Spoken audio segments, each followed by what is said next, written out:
Jadi hari ini adalah hari yang spesial teman-teman semua. Hari ini adalah hari favorit saya, hari Rabu.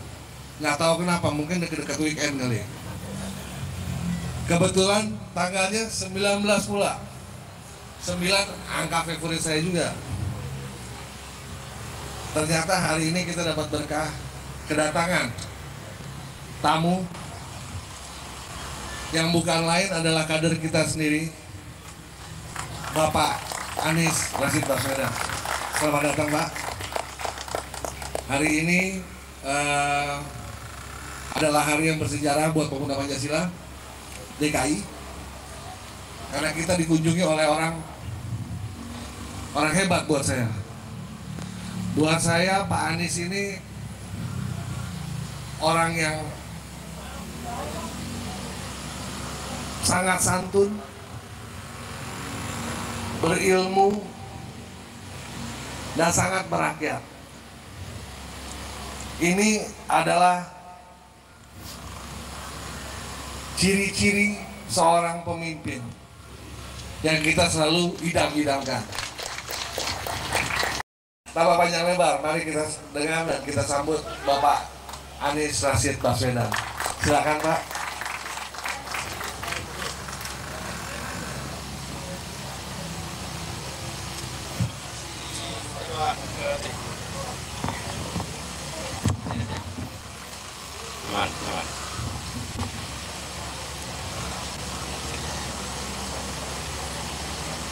Assalamualaikum warahmatullahi wabarakatuh.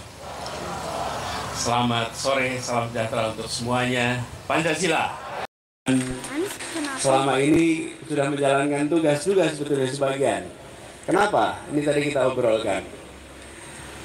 Pemuda Pancasila didirikan bukan sekedar sebagai organisasi biasa. Dari semua organisasi kepemudaan, Pemuda Pancasila menempelkan kata Pancasila di dada setiap anggotanya. Betul tidak? Dan menempelkan logo yang terpancang di Garuda Pancasila di setiap dada anggotanya. Ini artinya dia didirikan dengan komitmen tunggal, yaitu menjaga ideologi Pancasila. Oleh karena itu, ketika semua yang menjadi bagian dari keluarga besar Pemuda Pancasila memiliki tanggung jawab moral yang amat besar. Tanggung jawab moral ini, kalau boleh saya menyampaikan di sini, pasti bukan yang pertama kali dikatakan. Ini selalu di setiap dada anggotanya. Ini artinya dia didirikan dengan komitmen tunggal, yaitu menjaga ideologi Pancasila. Oleh karena itu, ketika semua yang menjadi bagian dari keluarga besar Pemuda Pancasila memiliki tanggung jawab moral yang amat besar. Tanggung jawab moral ini, kalau boleh saya menyampaikan di sini, pasti bukan yang pertama kali dikatakan. Ini selalu dikatakan dalam setiap pertemuan. Tapi ini barangkali rukunnya dalam pertemuan, bahwa kita harus terus mengingatkan diri kita bahwa setiap anggota Pemuda Pancasila adalah Pancasila berjalan di Republik ini.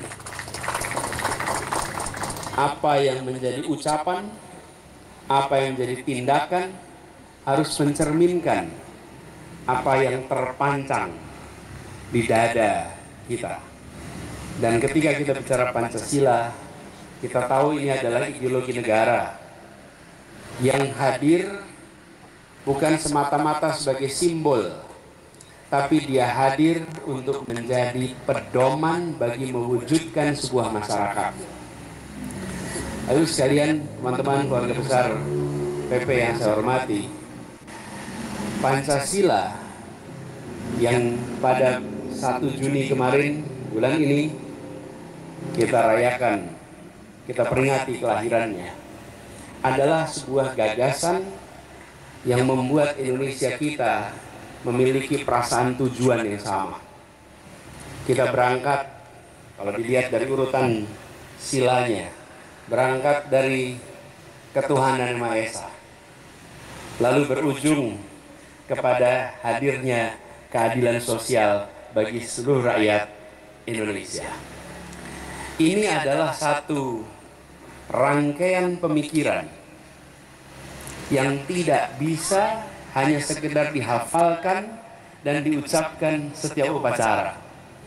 Pancasila bukan sekedar hadir dalam upacara-upacara dan dibacakan lalu ditirukan. Pancasila harus menjadi sebuah kenyataan dalam hidup masyarakat Indonesia. Jadi, di dalam kita bekerja, di dalam kita berkarya, ketika kita bicara tentang Pancasila, maka ujungnya kita harus bisa menghadirkan keadilan sosial bagi seluruh rakyat Indonesia.